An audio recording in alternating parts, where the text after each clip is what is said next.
Jawab salamnya kurang kompak. Bolehkah saya mengulang lagi? Kalau boleh terima kasih. Assalamualaikum warahmatullahi wabarakatuh. Opak ma opak, kertas ma kertas. Opak ma kompak tapi kurang keras. Bolehkah saya mengulang lagi? Kalau boleh terima kasih. Sekarang saya doain aja. Yang menjawab salam saya mudah-mudahan masuk surga. Sedangkan yang tidak jawab salam saya mudah-mudahan masuk angin. Amin.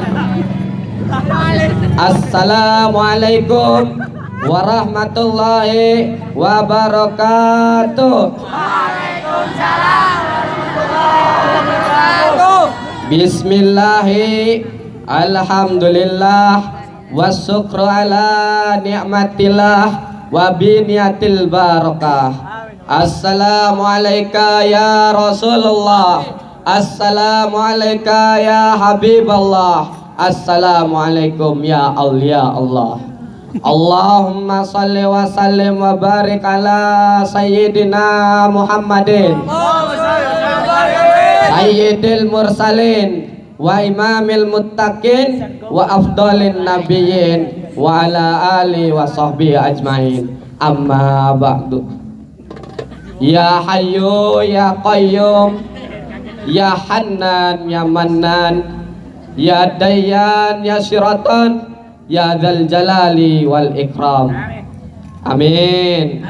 Ya mujib basailin. Allahumma ftah lana abwaba ilmika kama fatahta ala rusulika wa anbiyaika wa ulamaika salihin. Puja puji syukur marilah kita panjatkan atas kehadirat Allahu Ghafur yang telah menyiksa orang di dalam kubur, yang menyiksa orang takabur, yang menyiksa orang-orang kufur, dan yang mencintai orang yang pandai bersyukur nan jujur.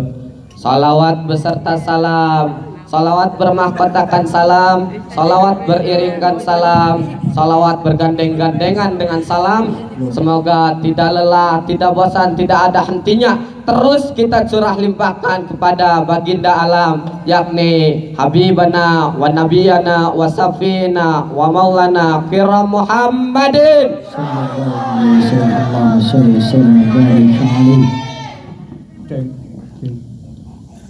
Yang saya hormati Ketua Yayasan Pendidikan Islam Nurul Azhar, yakni Bapak Kiai Haji Samsudin beserta keluarga Matanallahi fitulli hayati.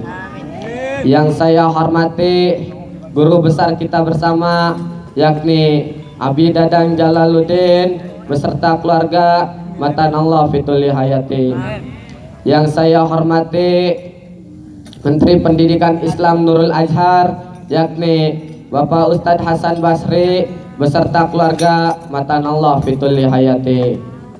Dan yang saya hormati pula para pengurus senior maupun junior yang tidak bisa saya sebutkan namanya satu persatu, namun tidak mengurangi rasa takjim dan takrim saya terhadap beliau. Dan teman-temanku yang mudah-mudahan dimuliakan oleh Allah. Hadirin para pencinta dakwah Islamiyah dimanapun Anda berada, yang mudah-mudahan dimuliakan oleh Allah. Qala Rasulullah sallallahu alaihi wasallam, bunyal Islam ala khamsin, sahadati alla ilaha illallah wa anna Muhammadan abduhu wa rasuluh, wa iqamis salat, wa ita'iz zakat, wa sauma ramadan, wa hajjil bait.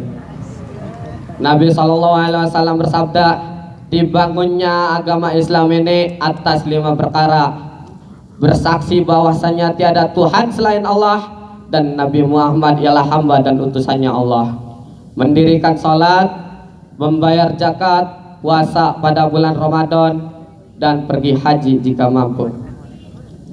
Kelima hal tadi adalah asas iman terbesar dan rukun yang tertinggi. Agama Islam diibaratkan oleh Nabi seperti sebuah kemah yang disanggah oleh 5 tiang, yang tiang tengahnya adalah kalimat syahadat dan 4 tiang lainnya adalah tiang-tiang penjuru. Kelima tiang dalam hadis tadi sangatlah penting sehingga ditetapkan sebagai asas-asas Islam. Oleh sebab itu, kita selaku umat muslim hendaklah memperhatikan urusan sholat. Mengingat masalah terpenting setelah iman adalah sholat. Abdullah bin Mas'ud radhiyallahu an berkata, saya pernah bertanya pada Rasul, amalan apakah yang paling dicintai oleh Allah? Jawab beliau, sholat. Lalu saya bertanya lagi, lalu apa ya Rasulullah? Beliau menjawab, berbuat baik kepada kedua orang tua. Lalu saya bertanya lagi, lalu apa ya Rasulullah? Beliau menjawab, jihad di jalan Allah. Salat adalah kewajiban umat Islam. Salat adalah kewajiban orang Islam. Hal ini diperkuat lagi oleh sabda Nabi, as-salatu khairu maudu'i. Salat adalah sebaik-baiknya ketetapan amal untuk hambanya. Salat juga diibaratkan oleh Nabi seperti sungai yang ada di depan pintu rumah di antara kalian. Lalu kita mandi di situ 5 kali sehari. Apakah kotoran kita akan tetap melekat? Tidak akan melekat lagi itu kotoran. Orang mandinya 5 kali sehari. Itulah perumpamaan sholat. Apabila kita mengerjakannya, maka akan terhapuslah dosa-dosanya. Agama Islam, kata orang Sunda, ialah singkatan daripada sholat 5 waktu. Isa subuh, al-lahar, asar, maghrib. Kalau orang Sunda sudah sholat, berarti dia adalah orang Islam. Orang Islam. Ada sebuah lagu yang berjudul cuma 5 waktu. Pernah dengar gak? Pernah? Gimana? Nih dengerin ya.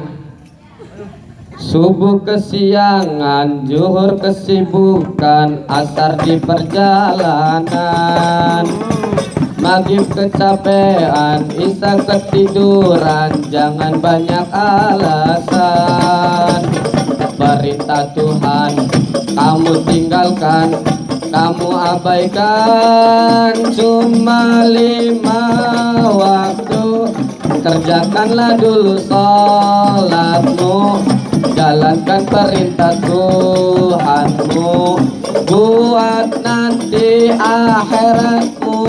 Cuma 5 waktu, kerjakanlah dulu sholatmu, jalankan perintah Tuhanmu, buat nanti akhiratmu. Lah ini mah boro-boro yang sholat, yang ajannya baik aki-aki. Tahu aki-aki? Yang jalannya letoy. Tahu aki-aki? Yang napasnya Senin Kemis. Tahu aki-aki? Yang udah tua, giginya tinggal 2, diemnya di jendela, tapi masih seneng sama janda yang beranak 2.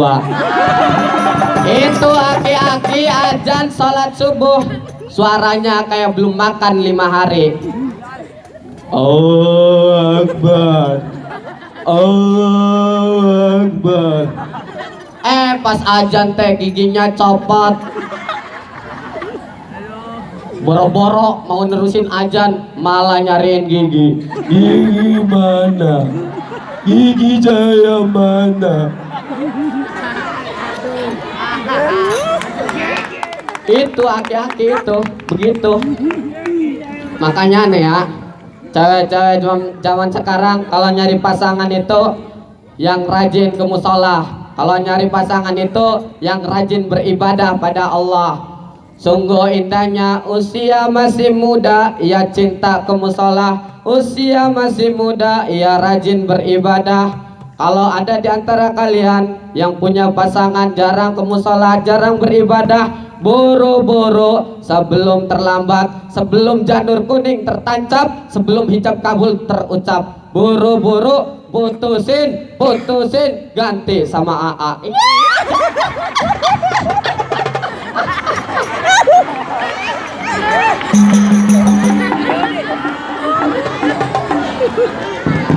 Sekarang saya mau nanya pada kalian semua, apabila kalian disuruh memilih antara surga atau sholat 2 rakaat, kalian milih mana?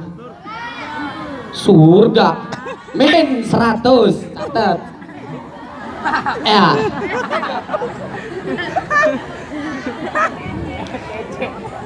Ibnu Sirin radhiyallahu anhum berkata, seandainya saya disuruh memilih antara surga dan sholat 2 rakaat, saya akan memilih sholat 2 rakaat. Karena apa? Karena surga untuk kesenanganku, sedangkan sholat untuk Allah Subhanahu wa ta'ala. Ada sebuah cerita, pengen denger cerita gak? Ketika ada seorang pemuda meninggal dunia, pas disolatin itu mayitnya goyang dumang, mayitnya gerak-gerak gak karuan. Akhirnya sholat dibatalin. Pas dibuka itu keranda, ternyata itu mayit sedang dililit oleh ular yang besar. Pas mau dipukul tuh ular tuh ya, mau dipukul, ularnya teriak, asyhadu an la ilaha illallah wa asyhadu anna muhammadan abduhu wa rasuluh.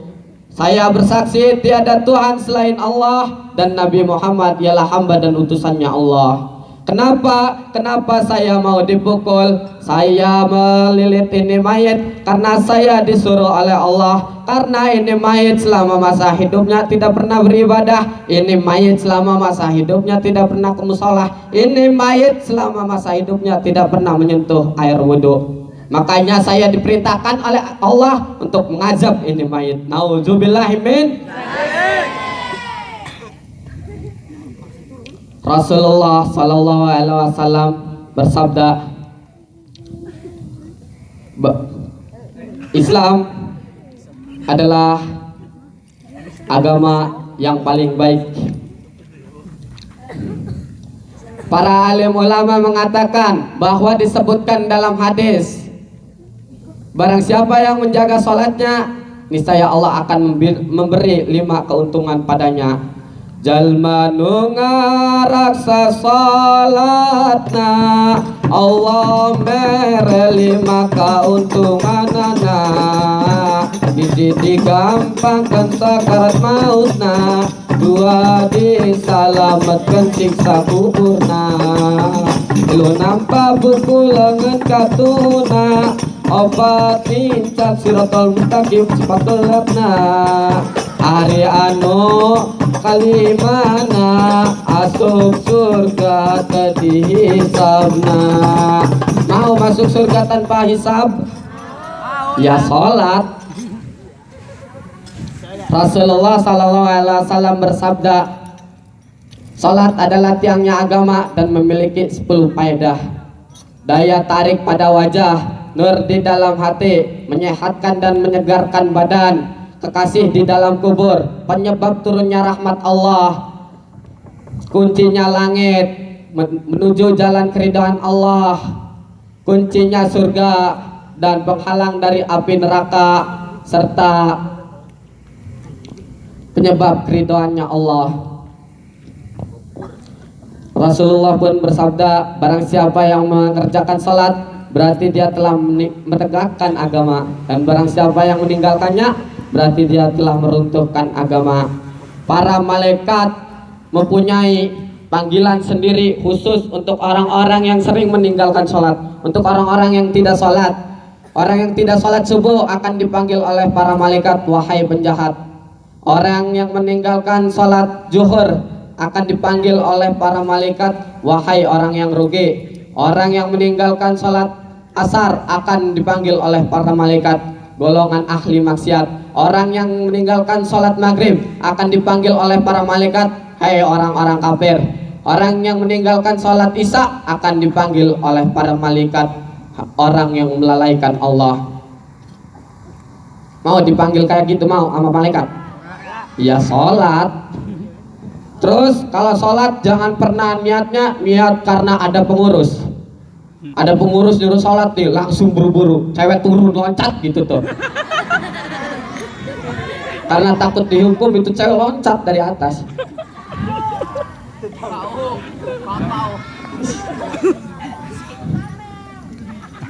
Sholat itu perintahnya Allah, bukan perintahnya pengurus. Jadi pengurus itu cuma perantara dari Allah untuk menyuruh kita sholat, untuk mengajak kita sholat. Jadi jangan pernah bersangka sholat itu perintahnya pengurus. Kalau orang sholat ntar kita dibitak sama Bang Aldi. Kalau orang sholat kita disuruh baca 3 surat di tengah lapangan habis sholat isya, habis sholat asar. Bang Aldi lagi bayang hukum. Padahal lebih pedih, lebih kejam azabnya Allah kalau kita tidak salat berjamaah. Ayo dekatkan diri kita kepada Allah dengan salat, dengan zikirnya, karena banyak keutamaannya. Nabi Yunus tidak dimakan oleh ikan, Nabi Musa tidak ditenggelamkan di lautan, Nabi Ismail tidak terlukai oleh pisau tajam, dan Nabi Ibrahim tidak terbakar oleh api yang menyala-nyala. Makanya ayo kita dekatkan diri kita kepada Allah. Jangan sekali-kali kita menyombongkan diri, jangan sekali-kali kita membanggakan diri. Tahukah kalian kenapa orang itu bisa sombong? Lah orang itu bisa sombong karena dia merasa dirinya punya kelebihan. Ada yang sombong karena memiliki ilmu. Dia merasa dirinya punya ilmu sehingga dia menganggap kecil orang-orang yang tidak berilmu. Ada juga yang sombong karena memiliki kekayaan. Dia merasa dirinya paling kaya sehingga dia meremehkan, menganggap kecil orang-orang yang miskin. Ada juga yang sombong karena memiliki kedudukan tinggi, merasa jadi pejabat, merasa jadi orang hebat, dan semena-mena tindakannya pada rakyat. Padahal itu semua cuma amanah Allah dan amanah Allah. Sepi banget.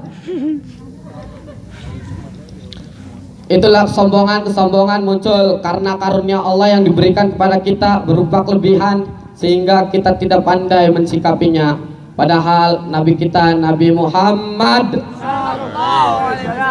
bersabda, la yadkhulul jannata man kana fi qalbihi misqala dzarratin min kibrin. Tidak akan masuk surga orang yang ada di dalam hatinya ada sebesar biji sawi kesombongan.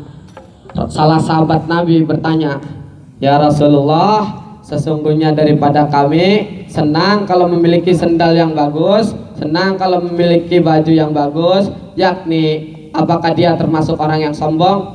Rasulullah SAW berkata, innallaha ta'ala jamilu yuhibbul jamal, al-kibru batarul haq wa khamtun nas.